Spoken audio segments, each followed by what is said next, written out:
Okay, talking about distortion, I think then that's perfect to introduce the next speaker, is Professor Alexander Lehmann from Utrecht University, and he's going to talk about data processing, data pre-processing, and quality control of diffusion imaging data. Thank you.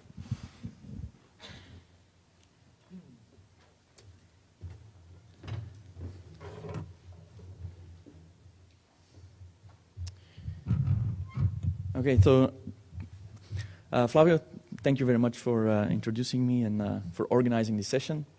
So before starting, I want to mention something, and this is becoming a kind of a pain in the ass recently, is that a lot of people are starting to say like, well, you know, it's not working. Well, make sure you're working on a good PC before you're doing any processing, okay? So some of you don't have access to dedicated servers or clusters, and you would be amazed how many people are still using like a 32-bit operating system. Okay, so that's not going to work with high quality, you know, data with lots of directions like these connectome datasets, or even more recently, there's this cohort of 8,000 volumes of a single subject, poor subject. So then you would be talking about a single dataset of 10, 15 gigabytes. Okay, so make sure you have a highly spec'd PC before you start doing any processing. Okay, so before I'm going to talk about the data quality and pre-processing steps, I'll give a quick recap on diffusion MRI. So diffusion describes the spread of these particles through random motion due to thermal energy. And I'll just show you the animation to clarify. So let's assume these are two sets of particles, and if I remove this barrier, then you can appreciate that these particles spread around erratically due to this thermal energy, and they will diffuse. Okay? And this is also referred to as Brownian motion, first described by Robert Brown. As you can see, he was very, very excited with his discovery here. And two concepts that you really need to be aware of are isotropic versus anisotropic diffusion.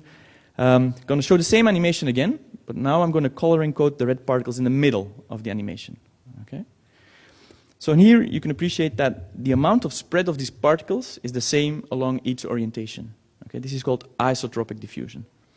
And by contrast, in this example, I'm going to simulate a preferential orientation of these spreading particles. Okay, so now the preferred orientation is left-right compared to up-down. And this is then called anisotropic diffusion.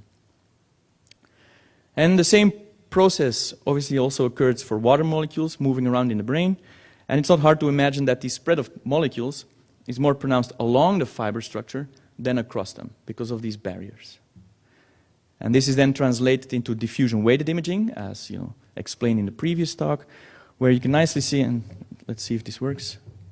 If you focus here on the genu of the corpus callosum, you can see that the contrast is changing as a function of the orientation of these diffusion gradients. And each time when it's aligned with the left-right orientation, the signal loss will be largest. Okay? So again, a lot of diffusion means few signal in your images.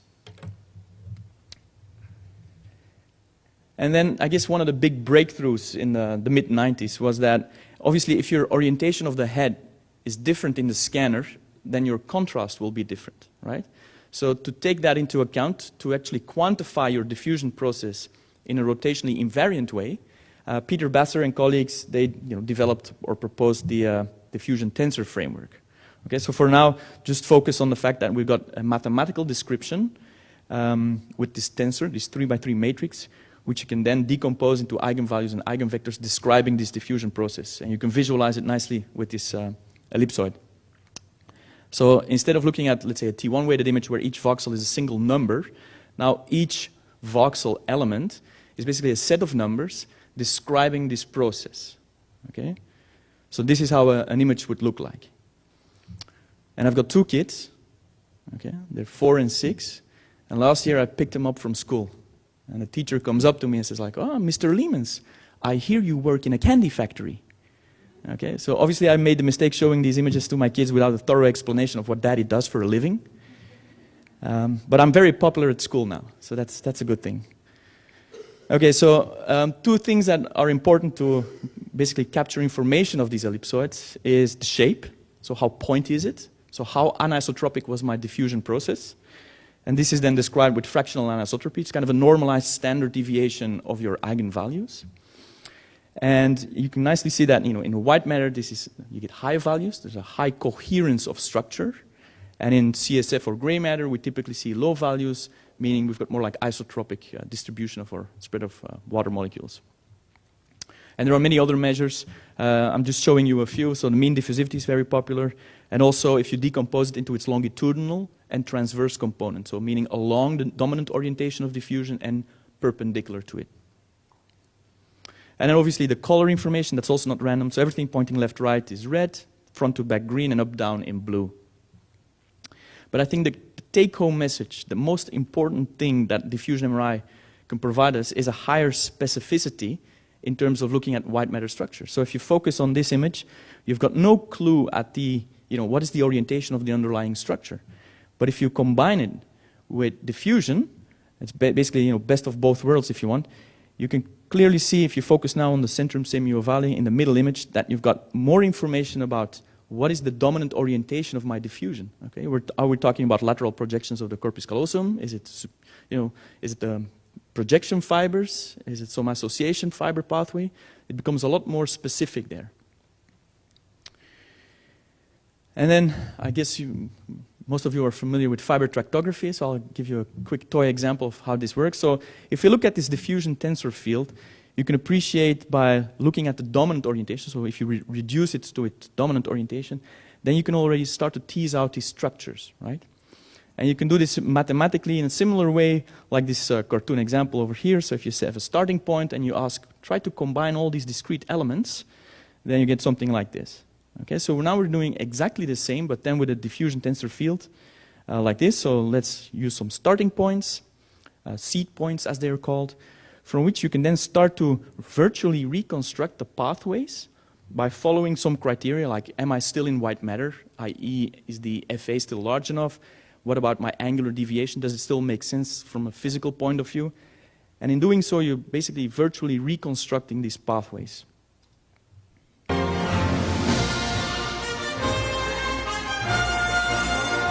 I know many of you are having a jet lag, so hopefully this wakes you up.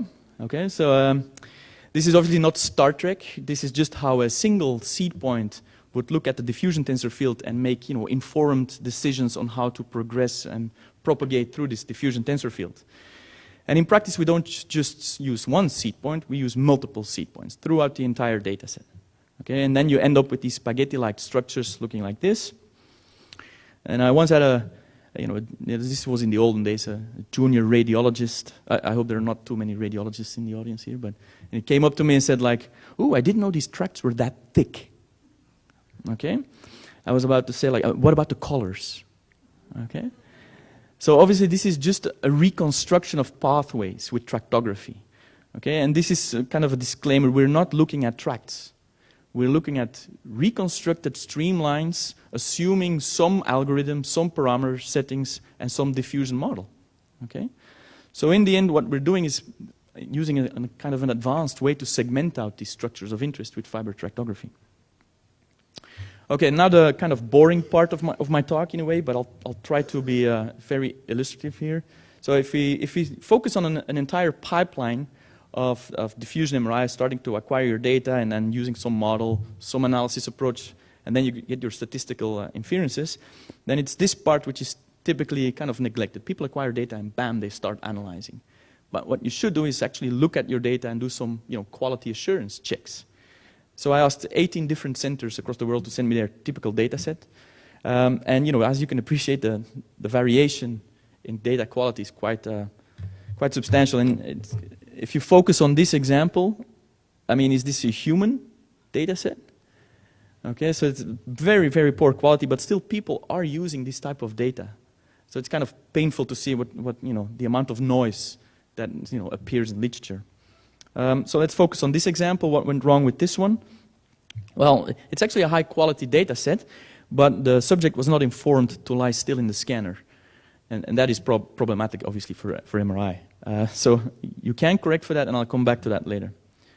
Also look at your data from different viewpoints. So if you acquire your data axially, also look at your data from a sagittal or coronal point of view, because you'll spot artifacts. And obviously, everybody can spot this signal dropout easily.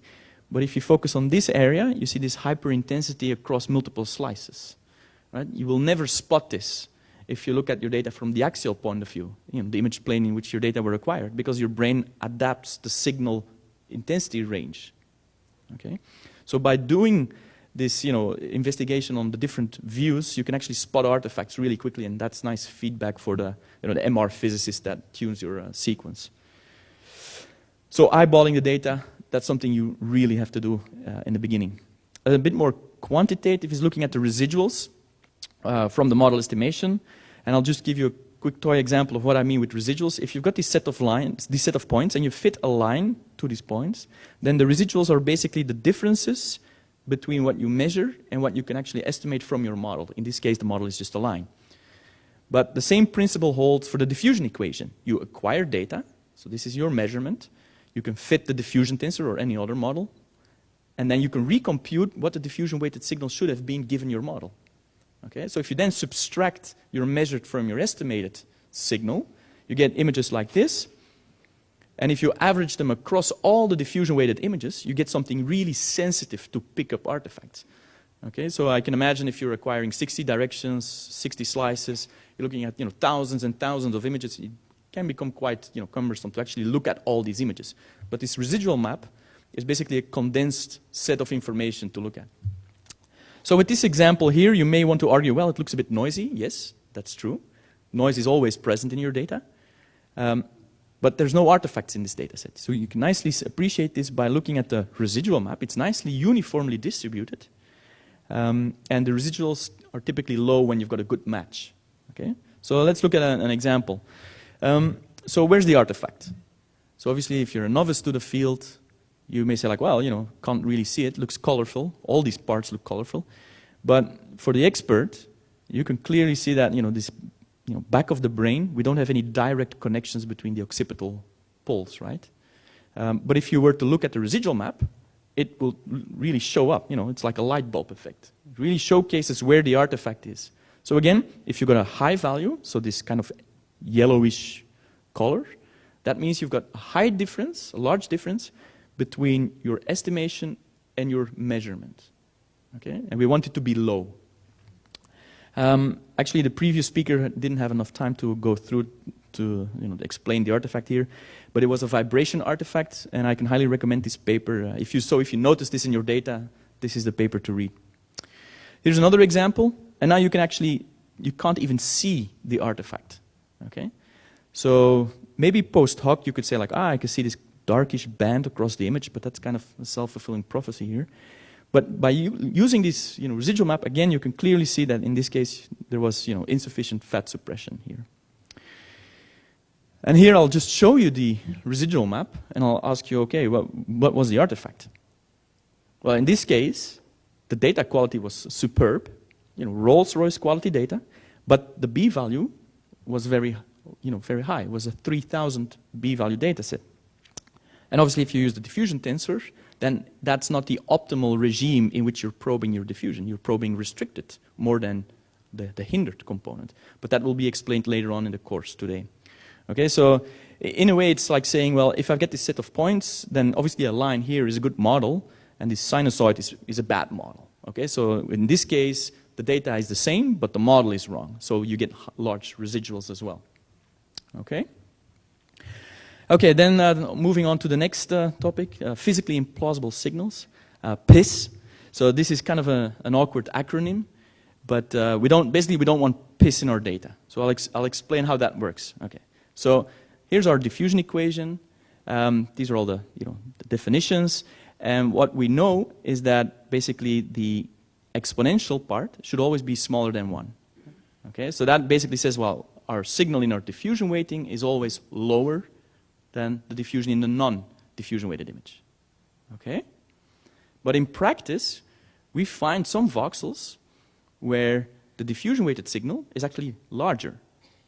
So how's that possible? Well, let's just go through an example here. If you look at this image, you might not spot anything peculiar or artifactual here, but if you just create this PIS map and overlay it on top of the FA, then all these regions colored in red basically show these physically implausible signals.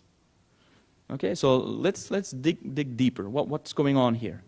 Okay, so let's focus on this area over here, And now we're going to look at the non-diffusion weighted signal. So what do we see? We see very dark signals, okay? So indeed, then in these areas, it's very plausible that some of the diffusion-weighted signals will actually be larger. So why do we see these very dark signals over here? I'll give you a hint. The artifact is basically, it carries his name. This guy, anybody know who this is? Yeah, it's Mr. Gibbs, coined by Einstein as one of the brightest minds of American history, Einstein once said. So, and indeed, it's Gibbs ringing. Okay, so if you focus on this example on the right, you can see that every region where you've got a steep gradient between, let's say, your bright signal of CSF and your very, attenuated signal in, let's say, white matter, there's not enough frequency information captured to actually describe this steep transient, and then you get these, ripples, these undershoots, overshoots, and these are very problematic when estimating diffusion properties. Here's another example. So you see the ripples in the cortex, and interestingly, this is actually also, it actually can depend on the population that you're looking at. Think of, elderly people with atrophy. There's a lot more CSF, signal goes up, and then this Gibbs ringing is more enhanced in that population. So in a way, if you then do a group comparison and you find differences in, let's say, FA, well, it might be modulated by this confound not of interest. Okay? I mean, the good news is we can correct for that. Okay, so this is before correction, after correction.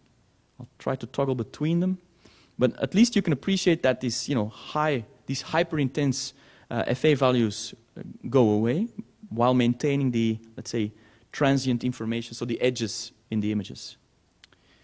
Okay, so that was the QA of diffusion, and I will conclude with some pre-processing steps. I've divided them up into three parts, and we'll start with subject motion. So here's our subject again, not informed to lie still in the scanner, so moving around, and then you see that the estimation is pretty poor. So the way to actually correct for this is using image registration. So there you basically reorient, you warp all these images back so they're basically aligned again. Okay? One thing that you need to be aware of is that we're not looking at fMRI, for instance. Now we're looking at diffusion data. So there's one small step that you need to incorporate as well, which is basically rotating the B matrix. And I'll just explain that in a nutshell. So the B matrix contains your information about your gradient orientations. And if you have your subject, for instance, on the left, no subject motion, and on the right, the subject moved a bit, then if you were to just only register your data, like in fMRI, then your image would look like this.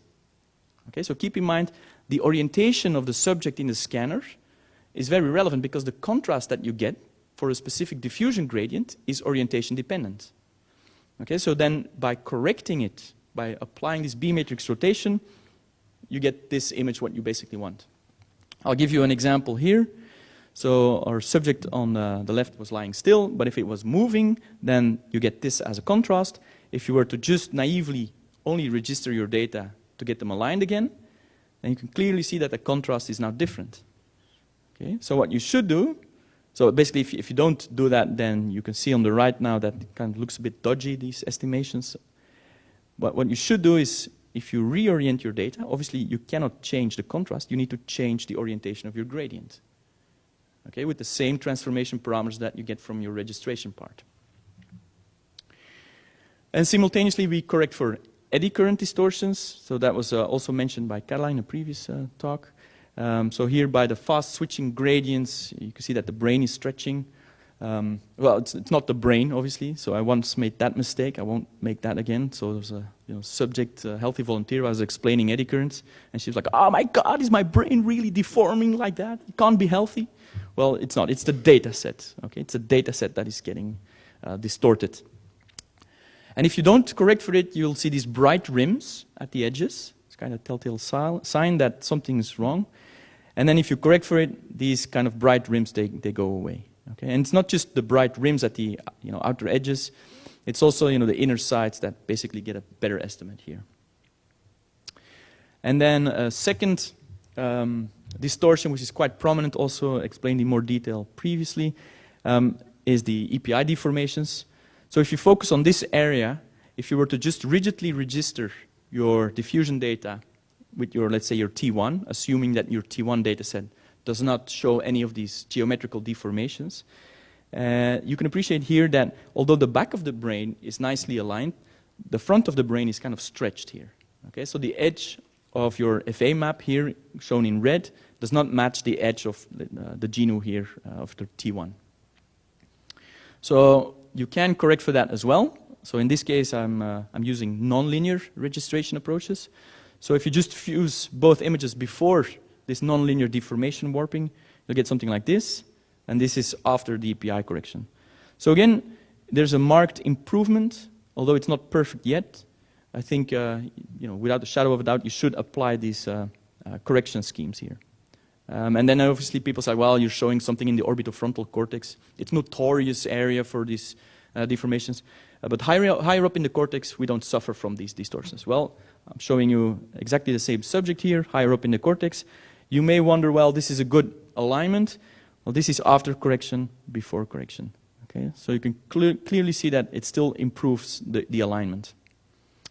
And I guess the main trick to get this working properly, because you've got so many degrees of freedom, so many parameters to optimize, is that we've got prior knowledge. In this case, it's the phase encode direction, which shows these distortions. So if you just constrain your deformation along that orientation, you'll do a lot better, to fix this artifact. So I'm just showing you the result here. If you focus on the GNU and the brainstem area, you can clearly see the improvement after correcting for this. And this is obviously very important. Connectomics, it's de rigueur, it's very fashionable, but make sure that you also do this proper pre-processing, because if you then align your T1 with your diffusion data, and you're using your T1, let's say, for your parcellation scheme, your nodes in your brain network, for instance, then you need to make sure that these are nicely aligned, okay? Because otherwise your tracts from your diffusion data set will actually go to a different ROI as it should be, okay? And then finally, the diffusion model estimation. There are many ways to do this. This is typically what your scanner console will do. It just uses an ordinary linearly square approach. So if you've got a signal dropout, then obviously that single data measurement will pull down your estimate towards that signal dropout. Okay, so you'll get a highly biased estimate of your diffusion properties. And it's, to every statistician, it's kind of trivial. Well, what you should do something more robust. Okay? You should identify the outlier, get rid of it, and then estimate your diffusion parameters with the remaining points. Okay? So there are many approaches to do this. There's the restore approach by Chang et al., and more recently by Chantal Tax. There's the rekindle approach, which is more efficient and more accurate. So here's an example. This is using the ordinary linearly square. It's kind of a worst case scenario here, a child with a lesion moving a lot of artifacts. And this is with the robust approach. So obviously I'm kind of cherry picking my axial slice here, but if you focus on the coronal and sagittal orientations, you can clearly see the improvement. Okay, to conclude, so I guess I want to end up with some summary guidelines here. So always look at your data. Okay, don't start acquiring hundreds of data sets for further analysis before doing a quick pilot of, let's say, a few subjects. Okay, I had many people being very proud, coming up to me like, Alex, I've got 3,000 data sets. Do you want to help analyze them? And then I'm like, ooh, I hope you have a big garbage bin because obviously you don't say that like that, but you know what I mean. So be very aware that data is not perfect. It contains artifacts, and you can correct for most of them. But some of them are really problematic. You should be able to fix it at the acquisition stage. Bleep in, bleep out, right? It's a very common saying. And then all these, artifacts that you can spot, basically that's, nice feedback for the MR physicist to improve your sequence. Okay, so the MR physicists in our institute, they hate me nowadays because I spot artifacts all over the place. But anyway.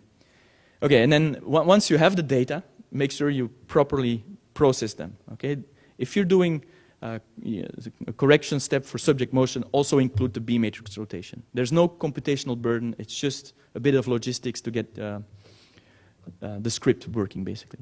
Correct for eddy currents, EPI distortions, And one of the most difficult things, and we'll see this throughout this today as well, throughout the different talks, is interpretation. Okay, so it was alluded to. Many people use the collocation. We're looking at white matter microstructural integrity. Well, sometimes yes, and sometimes no. Okay, depending on which model you're using, you'll get different types of information. You'll become more specific or more sensitive depending on all your prior knowledge there. And with that, I want to acknowledge a lot of people that helped out. And finally, I would like to thank you for your attention. Thanks. Thank you, Alex. I think we have time for a few questions. I'm sure you have a lot of curiosity. I think someone is coming. Yep. Hi. To correct the Gibbs ring, did you just use a little blurring or did you do something else? Sorry, can you repeat that? To correct the Gibbs ringing? Yeah. Did you just use a little blurring? So what we used is a total variation approach, because if you use just Gaussian smoothing, you may also smooth the edge information, so you'll blur the edges. So obviously that could be a first quick fix if you want, because if you've got the ripples, then obviously the average just provides you again a line of the signal intensity. But we noticed that it does affect some edges which are genuine, and then that kind of blurring, we want to avoid that. So we implemented a kind of an off-the-shelf total variation approach, which basically minimizes these fast ripple effects while keeping all the other signal kind of untouched. Okay. Thank you. Another question? Yep. Excellent talk. Thank you so much. Thanks. One thing that I've learned to appreciate is the ability to quantitatively assess the quality of the data. In particular, the software that you developed allows me to look at how much things have moved by each gradient direction. And that's a fabulous tool. But it also poses some additional questions. When I see some gradient directions that need to be tossed, is that a reasonable thing to do, and is there an upper limit? So it's a very, very good question. So to be honest, I'm still struggling with that, because if you've got a data set like a volume which is corrupted, ideally you want to get rid of it. But that takes a lot of effort if you've got multiple subjects, multiple orientations. You need to check all that, and you can, to some extent, do this automatically. Having said that, if there's a lot of motion going on, it may well be that these data are still valid. So only looking at the motion amount, that parameter, is not sufficient to say, like, well, I need to kick it out or not. Okay? One thing which is related to this is, obviously, your gradient scheme will not be the optimized, isotropically distributed gradients that you imposed in the first place. They'll become, different, because you rotate the B matrix. So from that point of view, you may actually get an, ill-conditioned, design matrix to estimate your parameters. But that's again quite difficult to check in advance, right?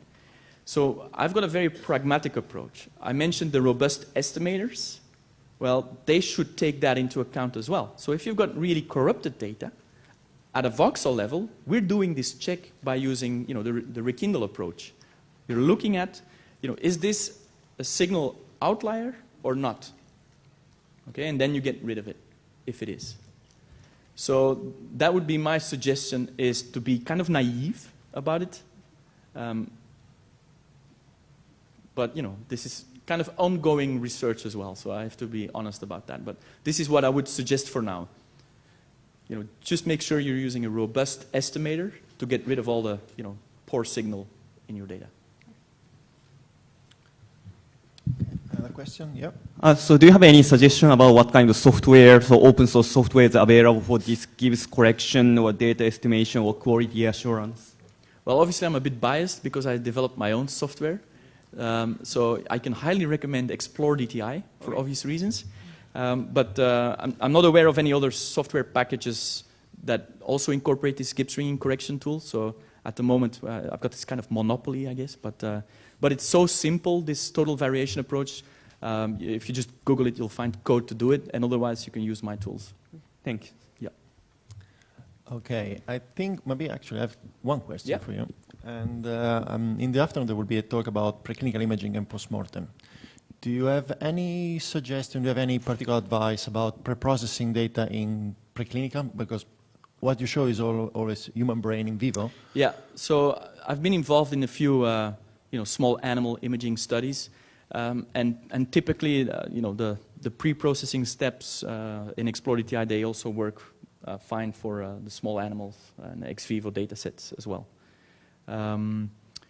Depending on SNR acquisition settings, you may need to tune some parameters, but overall, it seems to work. So that's nice. Okay, thank you. Okay, thanks. Okay, the next speaker.